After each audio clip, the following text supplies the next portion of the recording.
ನಾಳೆ ನಮ್ಮ ಕಾಂಗ್ರೆಸ್ ಪಕ್ಷದ ನಾಯಕರು ಯುವಕರ ಕಣ್ಮಣಿಯಾದಂಥ ಶ್ರೀ ರಾಹುಲ್ ಗಾಂಧಿಯವರು ಐತಿಹಾಸಿಕ ವಿಜಯಪುರ ನಗರಕ್ಕೆ ವಿಜಯಪುರ ಲೋಕಸಭಾ ಮತಕ್ಷೇತ್ರದ ನಮ್ಮ ಕಾಂಗ್ರೆಸ್ ಪಕ್ಷದ ಅಭ್ಯರ್ಥಿಯ ಪರವಾಗಿ ಇವತ್ತು ಸಹ ಪ್ರಚಾರ ಕಾರ್ಯಕ್ರಮದಲ್ಲಿ ಇವತ್ತು ಆಗಮಿಸಿದ್ದಾರೆ. ಅವರು ಸುಮಾರು 11 ಗಂಟೆ ನಂತರ ಇಲ್ಲಿ ಆಗಮಿಸ್ತಾರೆ. ಇವತ್ತು ಇದೊಂದು ದೊಡ್ಡ ಗ್ರೌಂಡ್ ಎಷ್ಟು ಸಾಧ್ಯ ಆಗಿತ್ತು ಅಷ್ಟು ದೊಡ್ಡದಾಗಿತ್ತು ಸಹ ಸಂಪೂರ್ಣ ನಮ್ಮ ಏನು ಇಲ್ಲಿ ಜಾಗ ಇದೆ, ಜಾಗ ಕವರ್ ಮಾಡಿ ಇವತ್ತು ಸಹ ನಾವು ಈ ಪೆಂಡಲನ್ನು ನಾವು ಮಾಡಿ ಇಲ್ಲಿ ಜನರಿಗೆ ಅವ್ರ ಮಾತುಗಳನ್ನು ಕೇಳೋಕ್ಕೆ ಇವತ್ತು ಸಹ ಇಲ್ಲೆಲ್ಲ ಆಸನದ ವ್ಯವಸ್ಥೆ ಮಾಡಿದ್ದೀವಿ. ಅವ್ರ ಜೊತೆ ನಮ್ಮ ರಾಜ್ಯದ ಮುಖ್ಯಮಂತ್ರಿಗಳಂತ ಸಿದ್ದರಾಮಯ್ಯನವರು ಬರ್ತಾರೆ, ಅವರು ಜನರನ್ನು ಉದ್ದೇಶಿಸಿ ಮಾತನಾಡ್ತಾರೆ. ಒಟ್ಟಾರೆ ಇದು ಒಂದು ಐತಿಹಾಸಿಕ ಕಾರ್ಯಕ್ರಮ ಆಗೋದಿದೆ. ಹಿಂದೆಯೂ ಕೂಡ ಶ್ರೀಮತಿ ಸೋನಿಯಾ ಗಾಂಧಿಯವರು ಬಂದಾಗ ನಾನು ನಮಗೆ ತಿಳಿಸ್ಲಿಕ್ಕೆ ಬಯಸ್ತೇನೆ. ಅವತ್ತು ನರೇಂದ್ರ ಮೋದಿಯವ್ರ ಕಾರ್ಯಕ್ರಮ ಇತ್ತು, ಬೆಳಗ್ಗೆ 12 ಗಂಟೆಗೆ.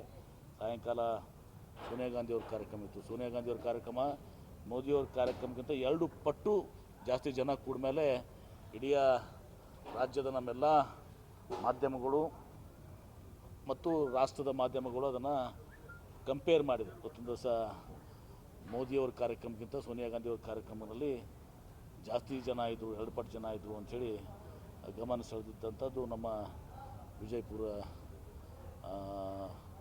ಜಿಲ್ಲೆ ಇದು. ಹೀಗಾಗಿ ನಾಳೆ ಒಂದು ದೊಡ್ಡ ಪ್ರಮಾಣದ ಕಾರ್ಯಕ್ರಮ ಆಗ್ತದೆ. ಅನೇಕ ವಿಚಾರಗಳನ್ನ ಅವರು ಪ್ರಸ್ತಾಪ ಮಾಡ್ತಾರೆ.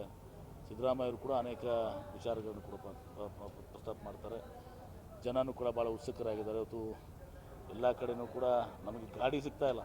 ಯಾಕಂದ್ರೆ ಮದುವೆ ಕಾರ್ಯಕ್ರಮ ಒಂದಾಗೋದ್ರಿಂದ, ಸೀಸನ್ ಒಂದಾಗಿದ್ದರಿಂದ ಎಲ್ಲ ಕಡೆ ವೆಹಿಕಲ್ಸು ಈಗ ನಮಗೆ ಜಗತ್ತು ವೆಹಿಕಲ್ ಸಿಗ್ತಾಯಿಲ್ಲ. ನಮ್ಮೂರಲ್ಲಿ ಎಲ್ಲ ಮದುವೆಗಳಿಗೆ ಬುಕ್ ಆಗಿದ್ದಾವೆ ಅಂಥೇಳಿ ಅದು ಅಷ್ಟು ಉತ್ಸುಕತೆಯನ್ನು ಇವತ್ತು ಸಹ ಜನರು ಇವತ್ತು ಸಹ ತೋರಿಸ್ತಾ ಇದ್ದಾರೆ. ಭಾಳ ದೊಡ್ಡ ಸಂಖ್ಯೆಯಲ್ಲಿ ನಮ್ಮ ಹಿರಿಯರು, ತಾಯಂದರು, ಸಹೋದರ ಸಹೋದರಿಯರು, ಯುವಕರು ಈ ಕಾರ್ಯಕ್ರಮದಲ್ಲಿ ಭಾಗವಹಿಸ್ತಾರೆ. ತಮ್ಮ ಮೂಲಕ ಮತ್ತೊಮ್ಮೆ ನಾನು ಕೂಡ ವಿನಂತಿ ಮಾಡ್ಕೋತೀನಿ, ಈ ಜಿಲ್ಲೆಯ ಈ ಲೋಕಸಭಾ ಮತಕ್ಷೇತ್ರದ ಎಲ್ಲ ನಮ್ಮ ತಾಯಂದರಿಗೆ, ಹಿರಿಯರಿಗೆ, ಸಹೋದರ ಸಹೋದರಿಗೆ, ಯುವಕ ಮಿತ್ರರಿಗೆ ಈ ಕಾರ್ಯಕ್ರಮದಲ್ಲಿ ಭಾಗವಹಿಸಿ ರಾಹುಲ್ ಗಾಂಧಿಯವರ ಹಾಗೂ ಸಿದ್ದರಾಮಯ್ಯವರ ಮಾತುಗಳನ್ನ ಆಲಿಸಿ ನಾವು ಕಾಂಗ್ರೆಸ್ ಪಕ್ಷಕ್ಕೆ ಆಶೀರ್ವಾದ ಮಾಡಬೇಕು ಅಂತೇಳಿ ತಮ್ಮ ಮೂಲಕ ಮತ್ತೊಮ್ಮೆ ನಾನು ವಿನಂತಿಯನ್ನು ಮಾಡ್ಕೊಳ್ತೇನೆ. ಒಂದು 50,000 ಜನ ಸೇರ್ಬೋದು.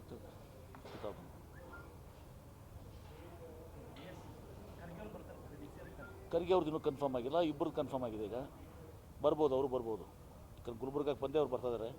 ಖರ್ಗೆ ಅವರು ಬರ್ಬೋದು, ಅವ್ರದ್ದು ಇನ್ನೂ ಕನ್ಫರ್ಮ್ ಆಗಿಲ್ಲ. ಯಾಕಂದರೆ ಅವರು ಬೇರೆ ಬೇರೆ ಕಡೆ ಪ್ರಚಾರ ಮಾಡ್ತಾರೆ, UP ಬಿಹಾರಕ್ಕಾಗಿ. ಎಲ್ಲರೂ ಒಂದೇ ಕಡೆ ಹೋಗ್ಬಿಟ್ರೆ ಹೀಗಾಗಿ ಸ್ವಲ್ಪ ಡಿವಿಷನು ಕೂಡ ಮಾಡ್ಕೊಂಡಿದ್ದಾರೆ. ನೋಡಿ, ತಮ್ಗೆ ಗೊತ್ತಿದೆ, ಕಾಂಗ್ರೆಸ್ಸು ಈ ದೇಶಕ್ಕೆ ಸ್ವತಂತ್ರ ಸಿಕ್ಕ ಮೇಲೆ 70 ವರ್ಷಗಳಲ್ಲಿ ಸುಮಾರು 50 ವರ್ಷಕ್ಕಿಂತ ಮೇಲ್ಪಟ್ಟು ಕಾಂಗ್ರೆಸ್ ಪಕ್ಷ ಅಧಿಕಾರದಲ್ಲಿದೆ. ಎಲ್ಲಾದರೂ ಕಾಂಗ್ರೆಸ್ ಪಕ್ಷ ಈ ರೀತಿ ಹಿಂದುಳಿದವ್ರು ಕಸ್ಕೊಂಡು ಅಲ್ಪಸಂಖ್ಯಾತರಿಗೆ ಕೊಡುವಂಥದ್ದು, ಅಲ್ಪಸಂಖ್ಯಾತರು ಅವ್ರದ್ದು ಇದ್ದೇ ಇರ್ತದೆ. ಆದರೆ ಹಿಂದುಳಿದವ್ರು ಕಸ್ಕೊಂಡು ಅಲ್ಪಸಂಖ್ಯಾತರಿಗಾಗಲಿ ಅಂಥವು ಯಾವ್ದಾದ್ರು ಕೆಲಸ ಹಿಂದೆ ಮಾಡಿದಾರ? ಅಥವಾ ಈ ಮೀಸಲಾತಿ ಕಲ್ಪನೆಯನ್ನು ತಂದವರೇ ಕಾಂಗ್ರೆಸ್ನವರು, ಕೊಟ್ಟವರು ನಾವೇನು ಕಸ್ಕೋತೀವಿ? ಮೋದಿಯವರು ಬಹುಶಃ ಹತಾಶರಾಗಿದ್ದಾರೆ. ಯಾಕಂದರೆ ಈಗ ಅವರು ಬರ್ತಾ ಪ್ರಧಾನಮಂತ್ರಿಗಳಿಗೆ ಶೋಭೆ ತರೋದಿಲ್ಲ. ಮೊನ್ನೆ ಅವರು ಮಂಗಲ ಸೂತ್ರದ ಬಗ್ಗೆ ಮಾತಾಡಿದರು. ಒಬ್ಬ ಪ್ರಧಾನಮಂತ್ರಿಯಾಗಿ ಮಂಗಲ ಸೂತ್ರ, ತಾಳಿ, ಗೀಡಿ ಅವರಿಗೆ ಶೋಭೆ ತರುವಂಥದ್ದಲ್ಲ. ಅವ್ರ ಗಂಟೆಗೆ ತಕ್ಕಾಗಿ ಇವತ್ತು ಸಹ ಬಹುಶಃ ಗ್ರಾಮ ಪಂಚಾಯತಿಯಲ್ಲಿ ಎಲ್ಲೂ ಕೂಡ ಮಂಗಲ ಸೂತ್ರ, ಆಮೇಲೆ ಈ ತಾಳಿ, ಗಿಡಿ ಅಂತ ನಾವು ಮಾತಾಡೋದಿಲ್ಲ. ಎಂದೂ ಕೂಡ ಮಾತಾಡೋದಿಲ್ಲ. ನಾವು ಮಂಗಲ ಸೂತ್ರ, ಈ ತಾಳಿ ವಿಚಾರನೇ ಮಾತಾಡೋದಿಲ್ಲ. ಅದ್ರ ಬಗ್ಗೆ ತನ್ನದೇ ಆದಂಥ ಒಂದು ಗಾಂಭೀರ್ಯತೆ ಇದೆ, ತನ್ನದೇ ಆದಂಥ ಒಂದು ಪವಿತ್ರತೆ ಇದೆ. ಮಂಗಲಸೂತ್ರ ಆಗಲಿ ಅದನ್ನು ಹೇಳ್ಕೊಂಡು ಮಂಗಲಸೂತ್ರ, ತಾಳಿಯನ್ನು ಹೇಳ್ತರುವುದು ಸರಿಯಲ್ಲ. ಅದರ ಪವಿತ್ರತೆಗೆ ಅದು ಒಂದು ಇದಕ್ಕೆ ನಾವು ಧಕ್ಕೆ ತರುವಂಥ ಕೆಲಸ ಮಾಡಬಾರ್ದು. ನಾಳೆ 2ನೇ ಹಂತದ ಮತದಾನ ಇದೆ. ಹಾಂ, ನಾಳೆ ನಾನು ಎಲ್ಲರಿಗೂ ಕೂಡ ಈ 14 ಮತಕ್ಷೇತ್ರ ನಮ್ಮ ರಾಜ್ಯದಲ್ಲಿ ಏನಿದ್ದಾವೆ, ಏನು ಚುನಾವಣೆಗೆ ಹೋಗ್ತದೆ, ಅಲ್ಲಿ ಕಾಂಗ್ರೆಸ್ ಪಕ್ಷಕ್ಕೆ ಒಳ್ಳೆಯ ವಾತಾವರಣ ಇದೆ. ನಾನು ಕೂಡ ಇವತ್ತು ಬೆಳಗ್ಗೆನೇ ಒಂದು ಇದು ಮಾಡಿ ಕಳಿಸಿದ್ದೀನಿ, ಒಂದು ವಿಡಿಯೋ ಮಾಡಿ ಕಳಿಸಿದ್ದೀನಿ. ರಾಜ್ಯದ ಜನತೆಗೆ, ಎಲ್ಲ ಹಿರಿಯರಿಗೆ, ತಾಯಂದಿರಿಗೆ, ಸಹೋದರ ಸಹೋದರಿಗೆ, ಯುವಕ ಮಿತ್ರರಿಗೆ ನಾವು ಇವತ್ತಿಗೊಂದು ಬದಲಾವಣೆಯನ್ನು ತರಬೇಕು ದೇಶದಲ್ಲಿ. 10 ವರ್ಷ ನರೇಂದ್ರ ಮೋದಿಯವರು ತಮ್ಮ ಆಶ್ವಾಸನೆಗಳೇನು ಕೊಟ್ಟಿದ್ರು ಯಾವುದೂ ಕೂಡ ಆಗಿಲ್ಲ. ಒಳ್ಳೆಯ ದಿನಗಳು ಬಂದಿಲ್ಲ. ಭ್ರಷ್ಟಾಚಾರ ಅಂತೂ ಎಲೆಕ್ಟ್ರಲ್ ಬಾಂಡ್ನಲ್ಲಿ ತಾವು ನೋಡಿದ್ದೀರಿ. ಅದು ಯಾವ ರೀತಿ ಸುಮಾರು 7,500 ಕೋಟಿ ರೂಪಾಯಿ ಭ್ರಷ್ಟಾಚಾರವನ್ನು ಎಸಗಿದ್ದಾರೆ. ಮತ್ತೊಂದು ದೊಡ್ಡದಾದಂಥ ಹಗರಣ ಅದು. ಆ ಜೊತೆಗೆ ಯುವಕರು ಕೂಡ ನಿರಾಶರಾಗಿದ್ದಾರೆ. ಯುವಕರಿಗೇನು ಪ್ರತಿ ವರ್ಷ 2 ಕೋಟಿ ಉದ್ಯೋಗ ಕೊಡ್ತೀವಿ ಅಂತ ಹೇಳಿದ್ವಿ. 10 ವರ್ಷದಲ್ಲಿ 20 ಕೋಟಿ ಉದ್ಯೋಗ ಕೊಡಬೇಕಾಗಿತ್ತು, ಅದಾಗಿಲ್ಲ. ರೈತರ ಆದಾಯ ದ್ವಿಗುಣ ಮಾಡಬೇಕಾಗಿತ್ತು, ಅದು ದ್ವಿಗುಣ ಆಗಿಲ್ಲ. ಇದೆಲ್ಲವನ್ನು ಗಮನದಲ್ಲಿಟ್ಟುಕೊಂಡು ನಮ್ಮ ರಾಜ್ಯ ಮತ್ತು ಕೇಂದ್ರ ಸರ್ಕಾರ ಯಾವಾಗ ನಮ್ಮ ಕೇಂದ್ರ UPA ಸರ್ಕಾರ ಆಗಲಿ, ರಾಜ್ಯ ಸರ್ಕಾರ ಆಗಲಿ ಜನರ ಅಭಿವೃದ್ಧಿಗೆ ಶ್ರಮಿಸಿದ್ದಾವೆ. ಅದಕ್ಕೆ ಕಾಂಗ್ರೆಸ್ ಪಕ್ಷಕ್ಕೆ ಈ ಏನು ನಾಳೆ ಮತದಾನಕ್ಕೆ ಹೋಗ್ತಾರೆ ಅವರೆಲ್ಲರಿಗೂ ನಾವು ವಿನಂತಿ, ಕೈ ಜೋಡಿಸಿ ವಿನಂತಿಯನ್ನು ಮಾಡ್ಕೊಳ್ತೀವಿ. ಕಾಂಗ್ರೆಸ್ ಪಕ್ಷಕ್ಕೆ ಮತವು ಹಾಕಿ ಇವತ್ತೊಂದು ದಿವಸ 14 ಕ್ಷೇತ್ರದಲ್ಲಿ ನಮ್ಮ ಕಾಂಗ್ರೆಸ್ ಪಕ್ಷಕ್ಕೆ ತಾವು ಗೆಲುವು ತಂದು ಕೊಡ್ರಿ, ತಮ್ಮ ರಾಜ್ಯದ ಅಭಿವೃದ್ಧಿಗೆ ತಾವು ಕೈ ಜೋಡಿಸ್ರಿ ಅಂಥೇಳಿ, ಮತ್ತು ಬಡವರ ಪರವಾಗಿ, ರೈತರ ಪರವಾಗಿರುವಂಥ ಸರ್ಕಾರಕ್ಕೆ ತಾವು ಬೆಂಬಲ ಕೊಡ್ರಿ ಅಂಥೇಳಿ ನಾನು ಕೂಡ ತಮ್ಮ ಮೂಲಕ ವಿನಂತಿಯನ್ನು ಮಾಡ್ಕೊತೇನೆ. ನಮಸ್ಕಾರ. ಮುಗಿಸಿ ಬಳ್ಳಾರಿ ದೇವೇಗೌಡರು ಕೋಲಾರ ಚಿಕ್ಕಬಳ್ಳಾಪುರಕ್ಕೆ ಕೃಷ್ಣಾ ನೀರನ್ನು ತಗೊಂಡು ಹೋಗಬೇಕು ಅಂತ ಹೇಳಿ ನೋಡಿ, ಕೃಷ್ಣಾ ನೀರಿನ ಹಂಚಿಕೆ, ಕೃಷ್ಣಾ ತೀರ್ಪು, 2ನೇ ತೀರ್ಪೇನಿದೆಲ್ಲ, ಬ್ರಿಜೇಶ್ ಕುಮಾರ್ ತೀರ್ಪು ಏನು 2010 ಬಂತು. ಕ್ಲಾರಿಫಿಕೇಷನ್ ಆರ್ಡರು 2013 ಬಂತು, ಅದು ಅಂತಿಮ. ಹೀಗಾಗಿ 173 TMC ಸಂಪೂರ್ಣವಾಗಿ ಹಂಚಿಕೆ ಆಗಿದೆ. ಬಹುಶಃ ದೇವೇಗೌಡರು ಅದನ್ನು ತಿಳ್ಕೊಂಡು ಮಾತನಾಡಬೇಕಾಗಿತ್ತು. ಆ 173 TMCಯಲ್ಲಿ ಯಾವ್ಯಾವ ಯೋಜನೆಗಳಿಗೆ ಅಷ್ಟು ಅಂತ ನಿರ್ದಿಷ್ಟವಾಗಿ ಕೊಟ್ಟಿದ್ದಾರೆ. ಉದಾಹರಣೆಗಾಗಿ ಮುಳ್ವಾಡಿಗೆ 55, ಚಿಮ್ಮಲಿಗೆ 18, ಗುತ್ತಿ ಬಸವಣ್ಣಗೆ 20, ಹಿಂಗೆ TMCನ ಹಂಚಿಕೊಟ್ಟಿದ್ದಾರೆ. ಇನ್ನು ಅಲ್ಲಿ ತುಂಗಭದ್ರಾ 130 TMCಯಲ್ಲಿ UKP ಹಂತ 3ರಲ್ಲಿ, ಅಲ್ಲಿ 43 TMC ಏನಿದೆ ತುಂಗಭದ್ರಾ, ಅದರಲ್ಲಿ ಹಳೆಯ ಯೋಜನೆಗಳನ್ನ ಏನು ಮಾಡಿದ್ವಿ ಅದಕ್ಕೆ ಅದನ್ನು ಸರಿದೂಗಿಸ್ಕೊಂಡಿದ್ದಾರೆ.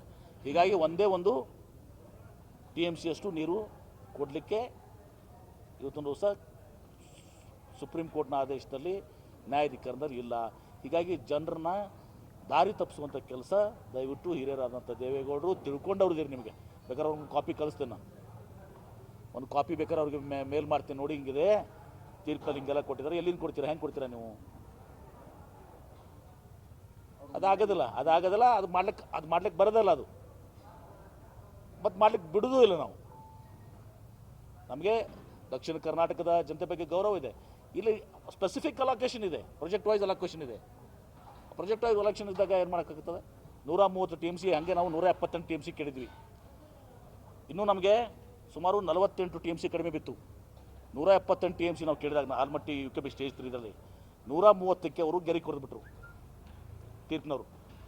ಹೀಗಾಗಿ ಇದು 130 TMC ಉಳಿತು. ಇನ್ನೂ 48 TMC ಯೋಜನೆಗಳು ನಮಗೆ ಬಾಕಿ ಉಳಿದಿದ್ದಾವೆ.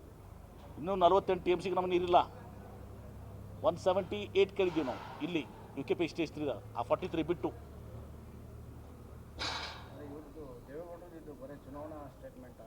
ದೇವೇಗೌಡರಿಗೆ ಇದೆಲ್ಲವೂ ಗೊತ್ತಿದೆ ಅಂತ ನಾನು ಭಾವಿಸ್ತೀನಿ. ಅವ್ರು ಗೊತ್ತಿರಲಿಕ್ಕೆ ನಾನು ಗೊತ್ತು ಮಾಡಿಕೊಡ್ತೀನಿ, ಕಳಿಸ್ತೀನಿ ಅವ್ರಿಗೆ ಒಂದು ಆದೇಶ. ನಿಮಗೂ ಕಳಿಸ್ತೀನಿ, ನಿಮಗೂ ಬಿಡುಗಡೆ ಮಾಡ್ತೀನಿ. ಬಹುಶಃ ಸಾಯಂಕಾಲ ಅಂಟರಲ್ಲಿ ನಿಮಗೂ ಬಿಡುಗಡೆ ಮಾಡ್ತೀನಿ. ನೀವು ತಮ್ಮ ಇದರ ಬಗ್ಗೆ ಬಿಡುಗಡೆ ಮಾಡಿ, ದೇವೇಗೌಡರಿಗೆ ತಲುಪಿಸಿ. ಸ್ವಲ್ಪ ಅವ್ರಿಗೆ ಮರುವಾಗಿದ್ದರೆ ಅದನ್ನು ನೋಡಲಿ. ಸ್ಪೆಸಿಫಿಕ್ ಅಲೋಕೇಶನ್ ಇದೆ. 173 TMC ಒಂದು TMC ನೀರು ಉಳಿದಿಲ್ಲ. ಇನ್ನೂ 48 TMC ನಮಗೆ ಕಟ್ಟಾಗಿದೆ. 178 TMC ನಾವು ಅದು 100 ಇಲ್ಲಿ 130 ಅಲ್ಲ, ಇಲ್ಲಿ ಒಟ್ಟು ನಾವು 278 TMC ಕೇಳಿದ್ವಿ ಒಟ್ಟಾರೆ. ಅಂದ್ರೆ 278 TMC, 101 TMC ನಮ್ಗೆ ಕಡಿಮೆ ಸಿಕ್ಕಿದೆ. ಇನ್ನು ನಮಗೆ ನೀರಿನ ಕೊರತೆ ಇದೆ. ಅಂಥದ್ರಲ್ಲಿ ಇದು ಸಹ ಅದನ್ನು ಕೇಳೋದು ತಪ್ಪಾಗುತ್ತೆ. ಈ ರೀತಿ ಗೊಂದಲ ಸೃಷ್ಟಿ ಮಾಡಿ ದಕ್ಷಿಣ ಮತ್ತು ಉತ್ತರ ಈ ವಿವಾದ ಕಿಡಿ ಹೊತ್ತುವಂಥ ಕೆಲಸ ಮಾಡಬಾರ್ದು. ಅಂಥದಕ್ಕೆ ಆಸ್ಪದ ಇಲ್ಲ, ನ್ಯಾಯಾಧಿಕರಣದಲ್ಲಿಯೂ ಆಸ್ಪದ ಇಲ್ಲ, ಜನತೆಯೂ ಕೂಡ ಅದನ್ನು ಒಪ್ಪೋದಿಲ್ಲ.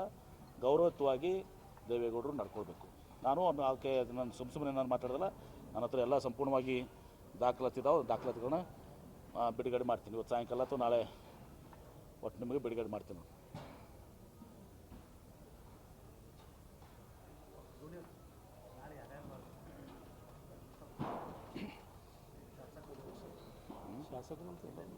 ಎಲ್ಲ ಇರ್ತಾರಲ್ಲ, ಮಾತಾಡ್ರಿ. ಏನು ನಾಳೆಗೇನಿಲ್ಲ, ನಾಳೆ ಯಾವ್ದನ್ನ ಇಟ್ಕೊಂಡಿಲ್ಲ, ಆ ಕಾರ್ಯಕ್ರಮ ಇಟ್ಕೊಂಡಿಲ್ಲ. ಭಾಳ ಜನ ಸೇರ್ಪಡೆ ಆಗಿದ್ದಾರೆ. ಜನತಾದಳ ಅಂತೂ ಕಂಪ್ಲೀಟ್ಲಿ ಮರ್ಜ್ ಆದಂಗೆ ಆಗಿದೆ. ಹಾಂ, ಯಾರು